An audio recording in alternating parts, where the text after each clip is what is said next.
India முழுவதும் சாதிவாரி 50% இருக்கணும்னு சட்ட வல்லுநர்களும் உச்ச நீதிமன்றமும் சொல்லும் பொழுது அது அரசியலமைப்புடைய அட்டவணையில் கொண்டு போய் தமிழ்நாட்டுக்கு மட்டும் இன்னைக்கு 69% நிலைநிறுத்திய மண் நம்மளுடைய தமிழ்நாடு, இந்தியாவுக்கு முதல் முறையாக.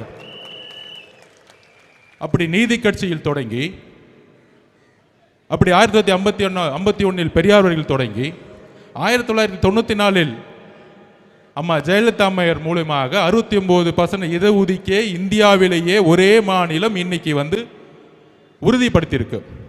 ஆனால் ஏன் சாதிவாரி கணக்கெடுப்பை நம்ம நடத்தணும் அப்படிங்கிறத மக்களுக்கு எளிமையான முறையில் புரிய வைக்கணும்.